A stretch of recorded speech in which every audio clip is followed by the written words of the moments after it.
Nandito ulit tayo sa may D-Camp Narvaez. Binalikan natin itong napakagandang camping site dito. Ito yung na-vlog natin na merong falls na merong 5 layers ng bagsakan ng falls hanggang dulo. Ito yung pinakauna. Tapos, pangalawa yun dito. Napakaganda ng falls dyan. Kung napanood niyo yung video ko ron, naligo ako dyan, nag-shower ako dyan. Tapos, pangalawa, tatlo, apat, panglimang hulog ng falls doon na sa pinakababa ng ilog. Kung di nyo pa napanood yung video, panoorin nyo yung 5 layers of falls dito sa Buruhan Falls or Pinagsabangan Falls. Pinagsabangan dahil yung dalawang ilog nag-meet sila sa gitna. Tapos yung pinakadulo ng falls nasa gitna siya.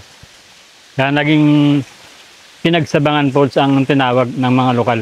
Pinaka ano rito the best ay yung falls dito. Ayan, may mataas na falls dyan. Pwede kayo mag-shower dyan tulad ng ginawa ko nung video. Bumalik ako kasi meron lang akong kaklaruin. May mali akong nabanggit tungkol sa rates. Yung nakaraang vlog kasi ay nasabi ko na yung walk-in ay hindi pwede mag-overnight. Pwede pala. Ang walk-in kasi pala ay 7 AM hanggang 5 PM, 120. Ngayon kung gusto niyo ng overnight, ganun din pala ang rate. 120, 12 PM hanggang 11 ng umaga ang labas ninyo, ang uwi ninyo. Ngayon kung gusto niyo namang, teka, iyan na natin para mas maganda yung view. Ayan, para mas wide. Kung gusto niya namang arkilaan yung lugar, halimbawa birthday, may mga okasyon, mga company, mga team building, mga ganon, pwede nyong rentahan tong lugar sa halagang 4,000 kapag weekdays at 5,000 naman kung holiday at saka weekend. Solong-solo nyo itong lugar na to, kayo lang ang tao dito kapag nirentahan nyo. Kaya lang, kailangan nyo munang magpa-schedule. Meron silang Facebook page. Ilalagay ko lang sa screen tsaka yung contact number nila. Kung gusto nyo pumunta rito sa napakagandang campsite na to. Sobrang na-enjoy ko talaga dito yung falls dito sa baba. Kung napanood nyo yung nakaraang vlog natin. Tsaka yung ilog sa baba. Ang linis ng ilog dito. I-message nyo muna sila bago kayo magpunta para hindi maging crowded yung lugar. Kasi iniiwasan nila na maging crowded yung lugar. Kaya kung magbibisit kayo rito sa napakagandang lugar dito, ayan. Ito nakikita niyo yung falls na to. Ang source niyan ay ano pala, galing sa mga bukal. Mga bukal na malalaki na nagtugma-tugma papunta dito. Hanggang dyan. Kaya malinis talaga yung dumadaloy dyan na tubig sa falls na yan. Galing sa bukal. At meron din ditong bukal na pwedeng inumin. Makikita nyo yun sa vlog ko, banda dun. Pwedeng inumin yung bukal dyan. Sabi nga sa akin nung araw daw, yung mga komunidad dito, wala pang supply ng tubig. Doon sila kumukuha ng tubig inumin sa bukal na yun. Yung pinakita ko nung last vlog.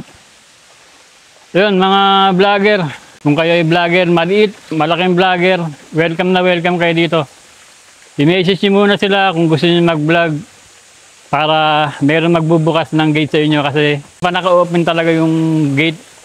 Nakasarado pa siya madalas kasi wala pang nagbabantay. Yung una kong punantahan to, nagpaalam muna ako bago pumasok. Experience ang napakagandang kalikasan dito sa D-Camp Narvaez. Dito lang to sa may Baylen, Cavite. Isa to sa magagandang lugar dito na napuntahan ko sa Cavite. Marami talaga akong lugar na napuntahan dito sa Cavite at itong Baylen ang talagang napakaganda ng dito, kalikasan dito. Yun, sana makabisit kayo dito, sana ma-experience nyo rin yung na-experience ko dito. Samantalayin nyo na kasi ano pa lang to, soft opening pa lang to. Sa ngayon kasi ay ongoing pa yung mga dito. Tulad nito. Papakita ko sa inyo yung pala. Itong bagong gawa to. Hindi ko to na-vlog nung nakaraan. Kasi nung nakaraan, dito tayo dumaan, napakatarik niyan. Kapag mga senior na, medyo mahirapan dyan. Pero dito may ginawa sila ditong mas mas madaling daan. Hindi siya matarik. Ito, ongoing pa nito yung pwede nyong tulugan kung kayo ay mag-overnight dito. Ayan. May kwarto dyan, may bisan dun. Dito, pwede kayo matulog dyan pag overnight. Ito yung hagdan na pataas na hindi masyadong matarik na ginawa nila para sa mga senior. Yung mga mahihina na yung tuhod. Doon para sa mga kaya pa. Pero dito, mas dito, mas banayad. Kung makikita nyo yung step dito, maliliit. Mas banayad yung pag-akyat dito. Hindi siya masyadong hindi masyadong matarik yung pagkakagawa ng hagdan dito. Dinisenyo talaga tong hagdan na to para sa mga senior. Yan. Kung napapansin nyo, mas maliliit talaga yung hakbang. Yan. Para ka lang naglalakad sa patag na daan. At malilim din. Malilim.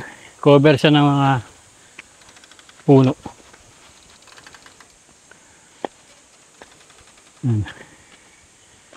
Hindi siya ganun katarik. Kayang-kaya ng mga senior. Tunda na to.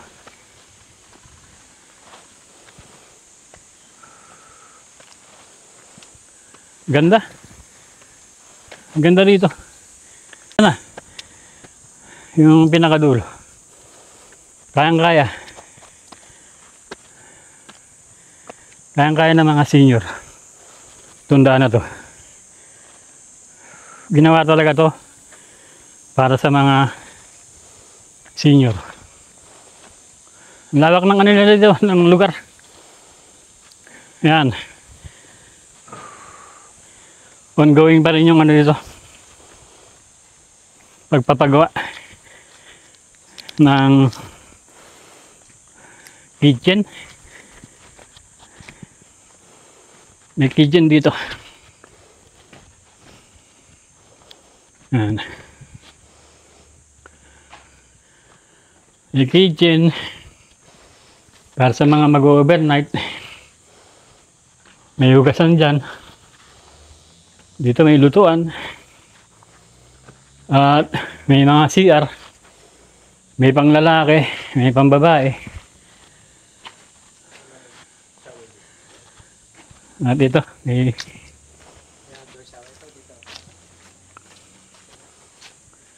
ito may shower dito. Yun. Kung tapos yung maligo sa sa ilog, pwede kayo mag-shower diyan. Pakaganda dito. Samantalayin nyo na dahil so opening pa lang to. Malaki madi-discount nyo kung ngayon kayo magpupunta. Ito yung CR ng panlalaki. Kawayan yung taas, tapos tiles. Ang linis. Ang linis ng CR. Yun. May bonfire dito. At mga bata, may kasama kayong mga bata. Sigurado magugustuhan dun. Yung tree house. Napakaganda dito. Kaya samantalayin nyo na. Ulitin ko yung natin yung presyo. Ang entrance natin ay 120. Yung 120 na yung kasama na rin yung ecological fee. Nakakatulong na kayo sa komunidad dito sa Barangay Narvaez. 7 to 5 ang kanilang day tour. Overnight, punta kayo dito ng 12. Ang labas nyo na ay umaga na ng 11. Pero bago kayo magpunta, mas maganda i-message nyo muna sila sa kanilang Facebook page at sa contact number nila para siguradong hindi crowded kasi iniiwasan nila na maging crowded. Ipabook nyo yung punta nyo rito. Yung mga barkadahan, tsaka mga company, mga, anong tawag doon? Team building, yun, mga ganon. Malalaking grupo. Rentahan nyo to, kayo lang tao rito. Sa halagang 4,000 kapag weekdays, tapos 5,000 kapag weekend at holiday. Sobrang mura na yon. Sobrang mura na yon. Isipin nyo ito, buo to. Kailangan tao. Kailangan tao dito hanggang doon sa baba ng ilog. Kasi nga ayaw ng may-ari na maging crowded yung lugar. Iniulit ko, lahat ng vlogger, maliliit na vlogger o malalaking vlogger, open kayo rito. Pwede kayo rito, pwede nyo ma-experience mag-camp dito. Basta magpapaalam muna kayo. So, yan, yung mga contact number na yan sa Facebook page nila. Paalam muna kayo. Safe na safe dito, huwag kayong mag-alala kasi ang katabi lang nito, yung barangay hall. Safe na safe. Safe na safe dito mag-camp. Kung iniisip niyo yung safety niyo ng lugar, wala kayong iisipin na ano dito, na trouble dahil napakatahimik ng lugar. Ito nga, narinig ko lang dito yung mga huni ng ibon. So yun, maraming salamat uli. Binalikan ko lang uli itong D-Camp Narvaez dito sa Barangay Narvaez, Bailin, General Emilio Aguinaldo, Cavite. Samantalayin nyo yung soft opening dito. Napakamura na yon. At sa darating na inaharap, mas gaganda pa to. Mas marami pang mga ilalagay na mga ano dito. Mga Airbnb. Saka mas aayusin pa dito. So yun, maraming salamat sa panonood. Bye-bye and God bless. Shoutout muna tayo kay Edsel Reinhard Terpstra, taga General Trias. Nag-request sa atin ng Haring Araw bracelet. So, papadala ko ngayon sa LBC. Yan. Ito yung libre natin. Pinamimigay natin. Itong couple bracelet. Tapos, nag-request siya ng dalawa pang extra para sa mga anak niya. Ito. Mas maliit na size. Dalawa. Bali, 4 yung papadala natin sa kanya. Pagka mag-request kayo, mag-add na lang kayo ng 50 pesos kada bracelet. At yun, ang sasagutin nyo lang ay yung shipping fee sa LBC. Ito, libre na to. Kasama na yung sticker natin. Okay, okay. Maraming salamat sa suporta kay Edsel Reinhard Terpstra, taga General Trias. Thank you. Salamat sa suporta.